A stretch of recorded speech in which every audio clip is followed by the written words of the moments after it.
Have you ever felt trapped by invisible chains? Chains not made of iron, but of fear, silent, heavy, and suffocating? What if I told you that these chains are not real? That the key to your liberation has been within your reach all along? Today, we embark on a profound journey, a journey to unlock that hidden key through the timeless wisdom of Buddhism.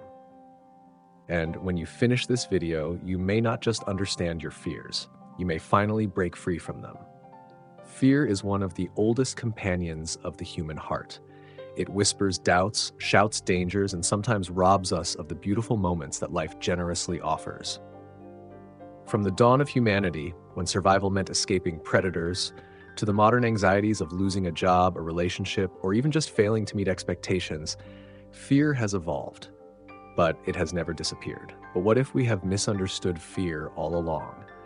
For over 2,500 years, the teachings of the Buddha have guided countless souls from fear toward liberation. Buddha did not promise a life without challenges. Instead, he revealed a way to meet life's uncertainties with a heart as steady as a mountain, as fluid as a river. In this video, we will explore 6 sacred lessons drawn from the wellspring of Buddhist teachings. Each lesson is not just a concept, it is a tool to transform your mindset, soften your suffering, and ignite the courage that already exists within you. You will not find shallow advice or fleeting motivation here. Instead, you will be invited to look deeper, to see the very nature of fear itself, and to gently loosen its grip over your mind and spirit. We will walk through understanding impermanence and how change is not your enemy, but your liberation. Piercing the illusions of fear, realizing it is often nothing more than a shadow cast by your mind. Anchoring yourself in the powerful presence of mindfulness, returning again and again to the solid ground of now. Grasping the nature of suffering, not to wallow in it, but to step beyond it. Releasing attachments that tether you to your anxieties. And finally, cultivating patience, the quiet, overlooked strength that withstands the fiercest storms. Throughout this journey, I will share stories, real and relatable, of individuals who transformed fear into courage through these teachings. You will hear not only philosophy, but living experiences, showing that Buddhist wisdom is not locked in ancient temples, but is alive and breathing in our modern lives. And at the end, together, we will weave these lessons into a simple, practical path you can begin today. A path that does not demand perfection, only presence and a willingness to grow. Are you ready? Ready to see fear not as a wall, but as a doorway? Ready to reclaim the life that has been waiting for you beyond the veil of fear? Then let's step through that doorway together. Let's begin. Chapter 1, Embracing Impermanence, the Power of Anicca. Imagine clinging desperately to a leaf floating down a river, hoping it will carry you safely across. But the river keeps moving, the leaf changes, and eventually it disappears. This, in a quiet, everyday way, is the story of our lives. We cling to things, people, emotions, and moments, but the current of life flows on, indifferent to our pleas. What if, instead of resisting this flow, we learn to ride it with grace? What if, instead of fearing change, we befriended it? This is the heart of Anicca, the Buddhist teaching of impermanence. The nature of impermanence. Over 2,500 years ago, the Buddha observed a simple, undeniable truth. Everything that arises will pass away. This is not a philosophical speculation. It is the lived reality of everything around us, from the blooming of a flower to the rise and fall of empires. Yet, despite its obviousness, impermanence terrifies us. Why? Because we crave permanence. We want our successes, our happiness, our relationships, and even our youth to last forever. When they inevitably change, as all things do, we suffer. But the suffering is not caused by change itself. It is caused by our refusal to accept change. A story, the broken cup. There's a famous Zen story of a master who cherished a beautiful ceramic cup. Each day, he admired its delicate shape and intricate design. One day, the cup accidentally slipped from his hand and shattered on the floor. His disciples waited, holding their breath, expecting him to grieve or express anger. Instead, the master smiled and said, "The cup was already broken the moment I received it." He had loved the cup fully while it existed, but he had never forgotten its fate. He understood impermanence not intellectually, but with his whole being. How would your life change if you loved people, experiences, and even your own life in this way, fully, without clinging? Why embracing impermanence frees us when you truly understand that everything is temporary. Fear loses its sharpest teeth. Loss becomes bearable because you knew it was part of the deal all along. Disappointments sting less because you no longer expect things to remain perfect forever. Even fear itself becomes lighter because you see it too as passing phenomena. Impermanence teaches us to live fully in the present without pretending we can freeze time. It does not demand detachment in the cold sense. It invites deep, vibrant love without possession. Everyday practices to embrace impermanence. 1. Mindful observation. Take time each day to observe the small changes around you, the way sunlight shifts during the afternoon, the way your emotions rise and fall through the day, the aging lines on your face. Notice these changes without judgment. Simply see them. The more you notice impermanence, the more natural it becomes to accept it. 2. Gratitude for the moment. When you appreciate something, a conversation, a good meal, a laugh, acknowledge silently, this too will pass. Far from making you sad, this awareness often deepens your appreciation. It teaches you to savor experiences rather than hoarding them mentally. 3. Letting go rituals. When you experience loss, even small ones, create rituals of letting go. Write a farewell letter you never send. Light a candle and dedicate it to the memory of what is passing. Practice a meditation where you visualize releasing your attachments, like leaves floating away down a stream. Small rituals help the heart release what the mind struggles to let go of. Personal story. Losing and finding myself. I once worked at a career I loved deeply.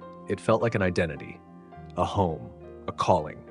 When circumstances changed and I had to leave, it felt as though the ground under my feet had collapsed. For months, I resisted. I raged, grieved, tried to reclaim the past. Only when I sat with my sorrow, breathed with it, and remembered the teaching of Anika did something remarkable happen. The pain softened. The identity I clung to dissolved. And in its place, a deeper peace emerged, one not tied to titles or roles, but simply to being. Impermanence had taken something from me, yes, but it had also returned me to myself. The deeper gift of impermanence. The greatest irony of life is this: impermanence is not our enemy, it is our liberator. Without change, pain would never heal. Old wounds would never scar over. New opportunities would never arise. It is because things change that hope exists at all. When you fully embrace impermanence, you stop fearing endings. You start trusting beginnings. You meet each moment with open hands, not clenched fists. You live not clinging to life, but dancing with it. Practical reflection exercise tonight. Before you sleep, ask yourself, what beautiful thing did I experience today that I know is temporary? Can I love it more deeply, knowing it will not last forever? If tears come, let them. If laughter arises, welcome it. This is the practice. This is the way of Anika. Key takeaways from Chapter 1. Nothing is permanent, not joy, not sorrow, not even fear. Suffering arises when we resist change. Freedom comes when we love what we have, knowing it will pass. Every ending hides a new beginning inside it. The more we flow with life, the less fear controls us. Chapter 2. Seeing through fear, understanding the illusion. Picture a child standing in a darkened room, trembling at the shadow cast by a coat on a chair. To the child's eyes, it looks like a monster, fierce, terrifying, ready to pounce. But when the light is switched on, what was once a terrifying creature vanishes into nothingness. Fear, for most of us, operates much the same way. It grows, mutates, and haunts us until we shine the steady light of wisdom upon it. Today, we light that lamp together. The illusion of fear. The Buddha taught that much of what we experience is not reality itself, but our mind's interpretation, our projections, assumptions, and stories. Fear, more often than not, is a mental fabrication, a movie played by the mind in the theater of our consciousness. And just like a movie, no matter how intense it feels while watching, it is not real. It is a story, not a truth. Story, the warrior and the demon. There's a powerful Buddhist parable. A great warrior was confronted by a demon of terrifying appearance. The warrior, feeling fear, raised his sword to strike, but the more he fought, the larger the demon grew. Finally, exhausted and desperate, the warrior threw down his sword, bowed to the demon, and said, "I see you. I acknowledge you. You are part of my mind." Instantly, the demon shrank to the size of a mouse and scurried away. The demon was never real. The warrior's resistance and fear had given it its monstrous size. Likewise, the fears we battle often feed off our energy. When we acknowledge them with wisdom, they dissolve. How fear deceives us. 1. Fear exaggerates danger. Fear takes a small possibility and blows it out of proportion. A slight pain becomes a fatal illness. A rejected job application becomes a lifetime of failure. An awkward conversation becomes a catastrophic social exile. Fear is not an accurate reporter. It is a dramatist, a playwright of worst-case scenarios. 2. Fear thrives on uncertainty. The mind craves certainty. When faced with the unknown, it tends to imagine the worst outcomes to prepare us. But preparation based on fear rarely leads to wisdom. It leads to anxiety, paralysis, and missed opportunities. 3 pretends to protect us. Fear whispers, "I'm keeping you safe." But in reality, fear often cages us, limiting our growth, our experiences, and our capacity for joy. True protection comes from awareness and wise action, not from shrinking away from life. Real-world example, public speaking. Fear Sarah, a university student, was terrified of public speaking. Every time she thought about giving a presentation, she imagined stumbling over her words, being laughed at, failing her course. For weeks, the fear consumed her. But when she finally stood before her classmates, trembling, something unexpected happened. Yes, her voice shook. Yes, she forgot a few words, but no one laughed. Her classmates smiled encouragingly. Her professor nodded warmly. Sarah realized her fear had painted a nightmare far more terrible than reality. In fact, the fear had been far worse than the experience itself. Fear and the mind. The Buddha often emphasized, the mind is everything. What you think, you become. When you believe the fearful stories your mind spins, you suffer unnecessarily. But when you recognize them as stories, you regain your freedom. Fear is not your enemy. Believing fear without questioning it is the real trap. How to see through fear. Practically 1, name the fear. When fear arises, name it out loud or mentally. This is fear of rejection. This is fear of failure. This is fear of uncertainty.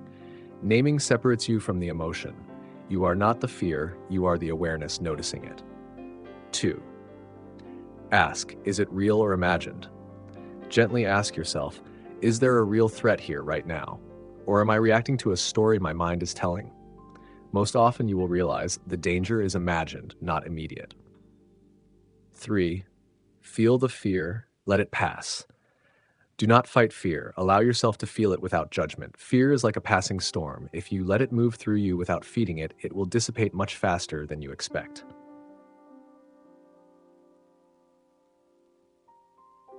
Story, The Monk and the Tiger. An old story tells of a monk walking through the forest. Suddenly, he sees a tiger a few yards away. His heart races, fear surges. But instead of running, the monk breathes deeply, bows respectfully to the tiger, and calmly walks away. The tiger watches, but does not attack. The monk's calm energy, free of panic, altered the outcome. Had he run, the tiger's instincts might have triggered. By not feeding fear with action, the monk protected himself. Seeing fear as a teacher.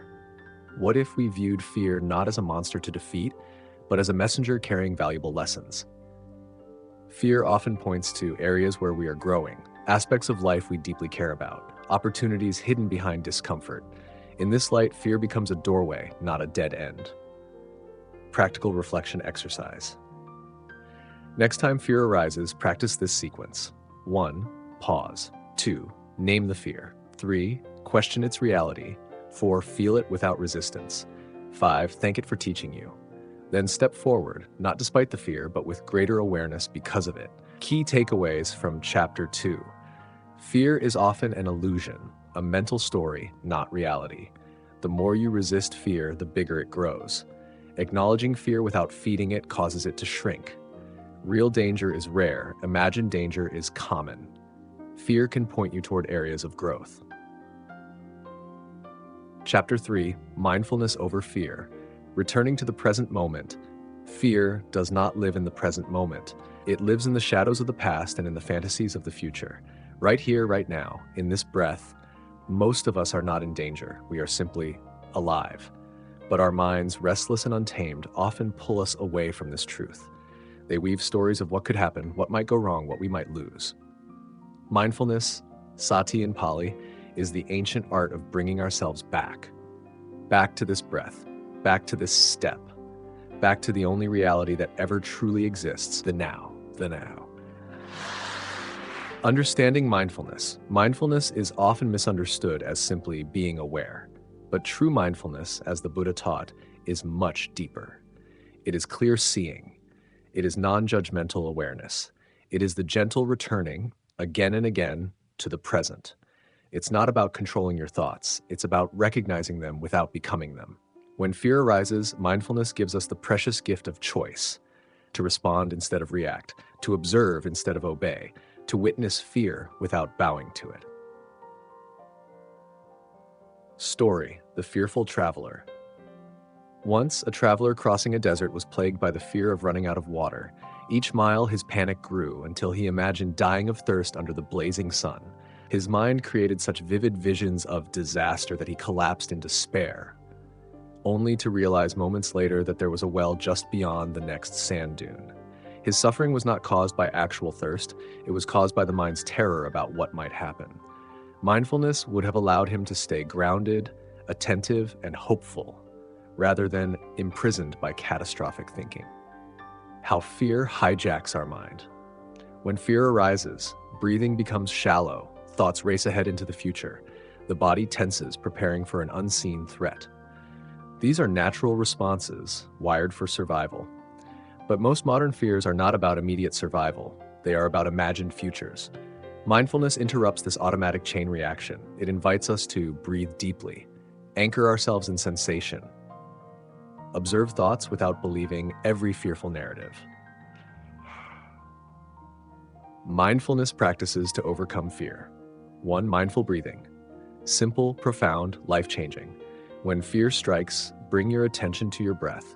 Feel the coolness of air entering your nostrils. Feel the warmth of air leaving your body. Let your awareness ride the breath like a boat on a calm lake. Fear tightens. Mindful breathing softens. 2. Body scan awareness. Fear often lodges itself in the body. Tight shoulders, clenched jaws, racing hearts. Practice a simple body scan. Start from the crown of your head and move downward slowly. Notice tension without trying to change it. Breathe into areas of tightness with loving awareness. By attending to the body, you bring fear out of the realm of vague dread into concrete, manageable sensation. 3. Naming thoughts and emotions.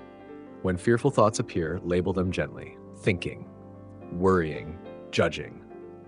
Labeling creates distance between you and the thought. You realize you are the observer, not the thought itself. This simple practice can dismantle fear's power over you. Real-life example: overcoming panic attacks. Jason, a young entrepreneur, used to suffer debilitating panic attacks whenever he faced major decisions. His mind would spiral into what-if catastrophes. What if I fail? What if I ruin everything? Through mindfulness meditation, Jason learned to sit with the sensations, the racing heart, the tight chest, the shaking hands. Instead of resisting or fearing them, he breathed into them, labeled them, and watched them rise and fall like waves. Over time, the panic attacks lost their grip. Not because fear disappeared, but because Jason no longer believed its stories blindly. He had found refuge in the present moment. Why mindfulness works. Mindfulness works because fear feeds on future projections. Mindfulness grounds you in present reality. In the now, you are breathing, you are alive, you are capable. Fear cannot dominate a mind that stays anchored in the truth of the present. Practical mindfulness reflection. The next time fear arises: 1. Pause. 2. Take 3 slow, deep breaths. 3. Feel your feet touching the ground. 4. Notice 5 things you can see, 4 things you can feel, 3 things you can hear, 2 things you can smell, and one thing you can taste. 5. Whisper silently, I am here. I am safe. This moment is enough. This simple grounding technique can dissolve fear's fog and return you to clarity. Story. Mindfulness in a storm. An ancient story tells of a monk caught in a violent storm while traveling through the mountains. The winds howled, trees snapped like twigs, rocks tumbled down slopes. Yet, sitting under a simple tree, the monk closed his eyes and focused on his breath. While chaos raged around him, he found an island of calm within. Mindfulness doesn't stop life's storms. It teaches us how to stay steady as the storm passes. Key takeaways from Chapter 3. Fear lives in the imagined future, not in the now. Mindfulness anchors us in present reality. Through mindfulness, we respond to fear wisely instead of reacting impulsively. Mindful breathing, body scanning, and labeling thoughts are powerful tools. In the eye of the storm, we can find stillness. Chapter 4. Understanding Suffering, Dukkha, and the Universal Truth. Why do we suffer? Is suffering a punishment, a failure, or simply bad luck?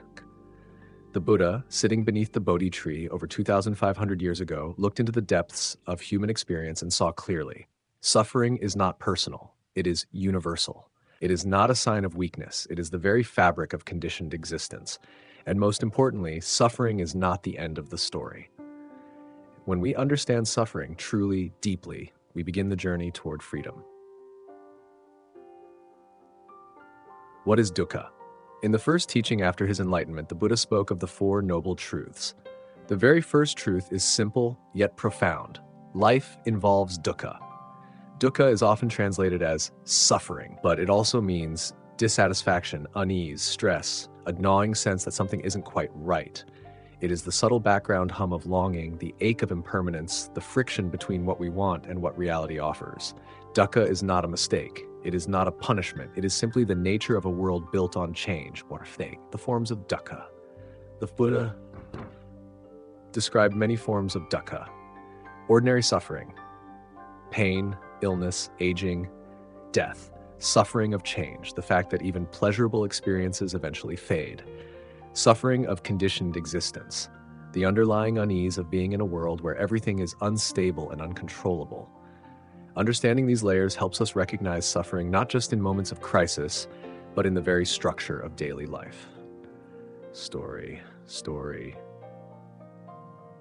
The pebble in the shoe. A traveler once complained that every step he took hurt his foot. He blamed the rocky road, the harsh sun, the heavy load. Finally, a wise old man asked him to remove his shoe. Inside, lodged against his heel, was a sharp pebble. The road had always been rocky, the sun had always been hot, the weight had always been heavy, but it was the unnoticed pebble that made every step agony. In life, suffering often feels like it comes from the outside, from other people, from circumstances. But much of our deepest suffering arises from pebbles inside our own mind. Clinging, resistance, expectation.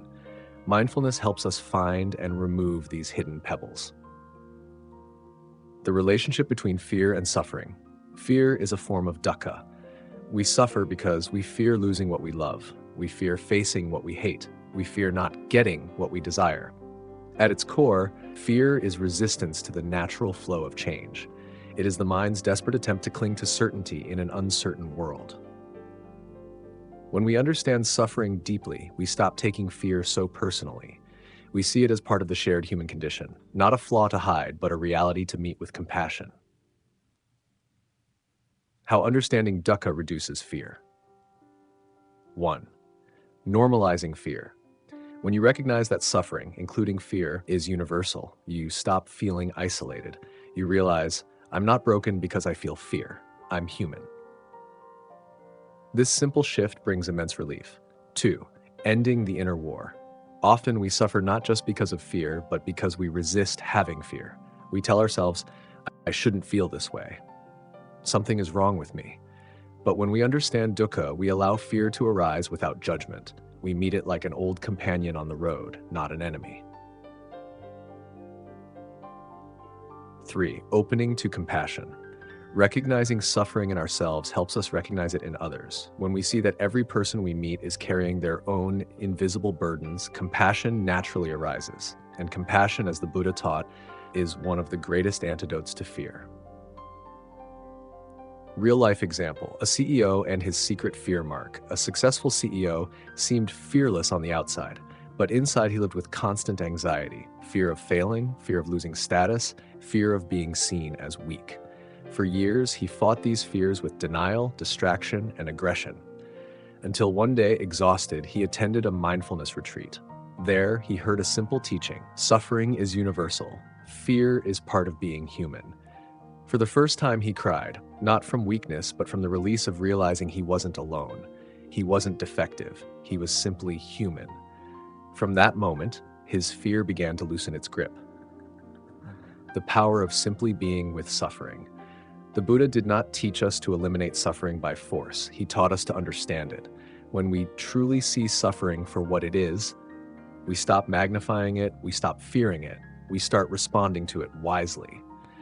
Paradoxically, by turning towards suffering with mindfulness and compassion, we reduce its power over us. Practical reflection, the turning toward practice. Next time you feel fear or suffering, try this. 1. Pause and breathe deeply. 2. Acknowledge the suffering silently. This is fear. This is suffering. 3. Place your hand on your heart, offering kindness to yourself. 4. Whisper gently, "May I meet this suffering with understanding and compassion." You are not trying to fix it, you are simply meeting it, and often that is enough to begin healing. Story, the wounded deer. In the forest, when a deer is wounded, it does not blame itself. It does not run frantically. It simply lies down quietly, tending to its wound, letting time and nature heal it. When we suffer, we can learn from the deer to stop running, to stop blaming, to simply be with what is, trusting in the quiet wisdom of healing. Key takeaways from Chapter 4. Dukkha, suffering, is universal, not personal. Fear is one form of suffering born from clinging and resistance. Understanding suffering removes shame and isolation. Meeting suffering with compassion dissolves fear's power. Turning towards suffering, not away, begins the healing process. Chapter 5. Letting go of attachments. The art of true freedom. Imagine carrying a heavy backpack everywhere you go. At first, you hardly notice it. It seems normal, even necessary. But over time, your back aches, your steps falter, you grow exhausted, yet you still refuse to set it down. This is what attachment feels like. We cling to people, possessions, achievements, identities, believing they define us, secure us, save us. But in truth, it is attachment that often weighs us down and traps us in fear. Buddhism teaches, freedom is not gained by adding more. It is found by letting go. Understanding tanha, the root of attachment. In the Buddha's teachings, the term tanha means craving, thirst, grasping.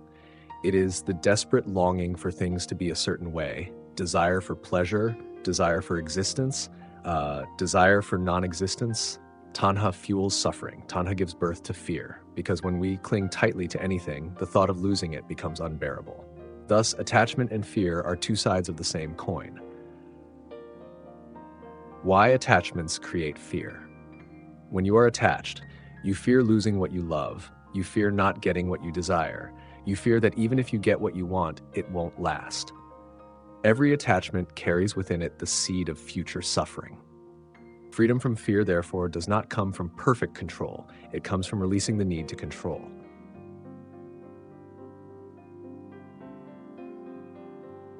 Story, the king's precious gem. An ancient story tells of a king who owned a magnificent gem, a stone so beautiful and rare that he prized it above all else. But the more he cherished it, the more he feared losing it. He hired guards, built vaults, lived in constant anxiety. His joy in possessing the gem was overshadowed by his terror of losing it. One day, a wise monk visited the court and asked, "Majesty, who truly owns the gem, you or does the gem own you?" The king realized his supposed possession had turned into his prison. Letting go without losing love. Many people misunderstand non-attachment. They think it means coldness, indifference, or withdrawal. But true non-attachment is profoundly loving. It says, I love you without needing to own you. I cherish this moment without demanding it lasts forever. I engage fully with life, but I do not cling to it. Non-attachment allows for deep, vibrant participation in life. without the chains of fear. How to practice letting go. 1. Notice clinging. Begin to notice when you are clinging to an outcome, to an identity, to a relationship. Feel the tightness in your body and mind. Awareness is the first step toward freedom. 2. Question the fear. Ask yourself, what am I afraid of losing? What belief am I holding on to? Is it truly permanent? Often, seeing the fragility of what we cling to helps us soften our grip. 3. Practice appreciative detachment. Instead of clinging, practice appreciative detachment. Enjoy beauty without needing it to last. Love others deeply, yet respect their freedom. Pursue goals passionately, yet accept whatever comes. This is not passive resignation. It is active engagement without self-imprisonment. Real-life example. Letting go of a career identity. Maria had built a career over 20 years. Her title, salary, reputation all became tightly woven into her sense of self. When corporate restructuring ended her role, Maria plunged into depression and fear. For months, she fought reality, clinging to the image of who she should be. But slowly, through meditation and reflection, she realized she was not her title. She was not her salary. She was not her job. Her true self, her wisdom, compassion, resilience remained untouched. By letting go of her attachment to an identity, she discovered a deeper freedom, the freedom to reinvent, to explore, to live more authentically. The freedom beyond attachment. When we let go, fear loses its grip. Change becomes less threatening. Life's ups and downs no longer dictate our inner peace. You realize you are not what you possess. You are not your relationships. You are not your achievements. You are the awareness that lovingly experiences all these things and remains free even as they come and go. Practical reflection. The open hands meditation. Each morning, sit quietly with your hands open on your lap. Visualize all the things you cherish, your loved ones, dreams, possessions, resting gently in your open hands. Feel gratitude for them. Bless them. Then, with each exhale, imagine releasing them to the flow of life. Trust that what is meant to stay, what is meant to go, will go, and you will remain whole. Either way, the 2 arrows. The Buddha taught that when we encounter pain or loss, it's like being struck by an arrow. The physical or emotional pain is the first arrow, unavoidable, but when we resist, cling, and mentally obsess, we shoot ourselves with a second arrow, doubling our suffering. Non-attachment does not prevent the first arrow. It prevents the second. It teaches us to meet life's inevitable pains with grace, not additional self-inflicted wounds. Key takeaways from Chapter 5. Attachment, tanha, is the root of much fear and suffering. Letting go does not mean indifference. It means deeper, freer love. Freedom is found not in clinging, but in trusting the flow of life. You are not what you own or achieve. You are deeper than all forms. Open hands, open heart. This is the path to fearless living. Chapter 6. Cultivating patience. Khanti and inner strength. Imagine planting a seed deep into the soil. You water it, tend to it, and wait. Days pass, nothing. Weeks pass, still nothing. But beneath the surface, unseen by impatient eyes, life stirs quietly. Roots stretch into the earth, gathering strength. And then, one morning, a tender green shoot pierces the ground, reaching for the sun. Patience, Khanti, is the invisible force that allows growth to happen. Without it, we would abandon every dream, every transformation, before it has the chance to bloom. In overcoming fear, patience is not optional, it is essential. What is Khanti? In Buddhist teachings, Khanti is often translated as patience, endurance, forbearance, inner tolerance. But Khanti is not passive resignation. It is an active, powerful quality, a steady heart amid storms, a resilient mind amid uncertainties, a deep trust that all things unfold in their own time. Khanti teaches us that transformation is not rushed by force. It is nurtured through steady, faithful presence. Why fear and impatience are entwined. Fear often arises because we are impatient. We want certainty now. We want success now. We want safety now. When results delay or when paths become unclear, fear creeps in. But when we cultivate patience, we loosen fear's hold. We accept that life has its own rhythm, not our frantic timeline. Patience reminds us you are allowed to not have all the answers today. You are allowed to be a work in progress. Story, the bamboo and the oak. In a forest, a mighty oak stood tall and proud, while a small bamboo plant grew quietly nearby. When fierce storms came, the oak resisted, but eventually it cracked and fell. The bamboo, however, bent with the winds. It swayed, adapted, survived. Strength is not always about rigidity. True strength often lies in patience and flexibility. How patience transforms fear. 1. Patience with outcomes. When you are patient with outcomes, you stop panicking over immediate failures. You understand that progress is slow but certain. You trust the process even when results are invisible. 2. Patience with discomfort. Fear often stems from discomfort, emotional, mental, or physical. Through patience, you learn to sit with discomfort without fleeing, to breathe through anxiety, to stay present with uncertainty, to endure growing pains. Over time, discomfort loses its power to terrify you. 3. Patience with yourself. Perhaps the most radical patience is the patience you extend toward yourself. When you stumble, when you regress, when you fall short, patience says, this too is part of the journey. Growth is messy. Healing is nonlinear. Through Kanti, you build an unshakable inner home, a place of acceptance, forgiveness, and perseverance. Real-life example. Healing from trauma. David, a veteran struggling with PTSD, battled fear daily. For years, he sought quick fixes, medications, therapies, distractions. Nothing worked because he was trying to outrun his pain. It was only when he embraced mindfulness and cultivated patience that true healing began. Day after day, he sat with his memories, breathing through the terror, allowing emotions to arise and pass. Healing was not instant, it was painfully slow. But in that patience, David found a strength deeper than fear, a resilience that no storm could break. Practical practices to cultivate patience. 1. Mindful waiting practice. Waiting without distraction, in traffic, in queues, in uncomfortable conversations. Instead of reaching for your phone or fidgeting, breathe. Notice sensations. Embrace the waiting itself. Waiting becomes training for patience. 2. Long-term view. Reflection. Regularly reflect. Where was I a year ago? What growth has unfolded slowly? This reminds you that true change is a slow, cumulative miracle, not an overnight sensation. 3. Self-compassion ritual. Each evening, place your hand over your heart and whisper, I am growing, even when I can't see it. I am patient with my own becoming. This small ritual plants seeds of deep self-kindness. Story, the sculptor and the stone. A sculptor was asked how he could create such beautiful statues. He replied, I simply remove what is not the statue.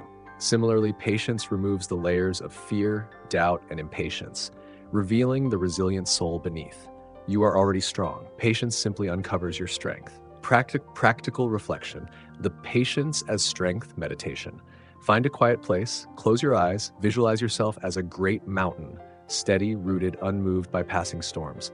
Feel fear as the wind, feel anxiety as rain, but know that no matter how fierce the storm, the mountain remains. You remain strong, patient, alive, along. Story, the farmer and the seasons. A farmer does not plant seeds today and harvest tomorrow. He plants, waters, tends, and waits through seasons. He trusts the mystery of time. You too are sowing seeds of courage, healing, wisdom. Trust your seasons. They are unfolding perfectly. Key takeaways from Chapter 6. Patience, Kanti, is an active, powerful inner strength. Impatience fuels fear. Patience dissolves it. Waiting with mindfulness transforms discomfort into resilience. Patience with yourself is a radical act of self-love. Growth, healing, and courage unfold slowly, beautifully, and inevitably if you stay the course. Conclusion. The journey beyond fear, living with courage, peace, and freedom. You have traveled a long way, not across mountains or oceans, but across the delicate, often hidden landscapes of your own mind and heart. Together, we have explored ancient wisdom that has guided countless souls from the shadows of fear into the light of freedom. And now, standing here at the end of this journey, you hold powerful tools in your hands, tools to transform your life, moment by precious moment. Let's pause and remember the steps we have walked together.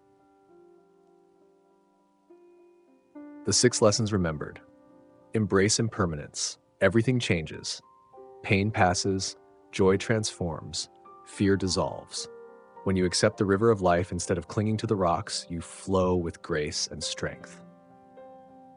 See the illusion of fear. Fear is often a mirage, a phantom created by the mind. When you shine the light of awareness upon it, it vanishes like mist under the morning sun.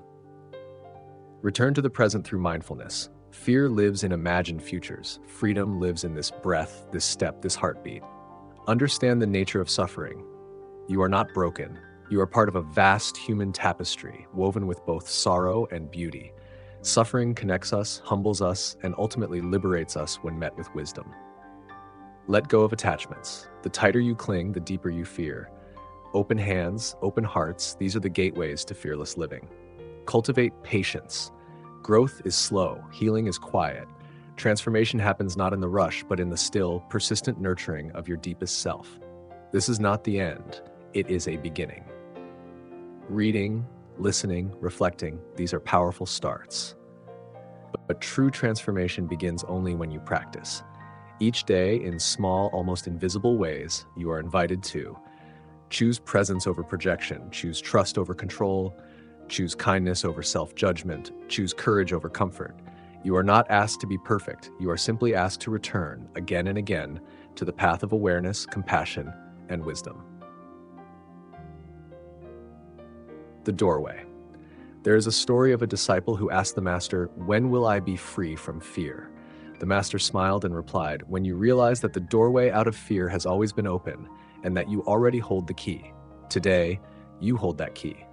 Will you walk through the doorway?"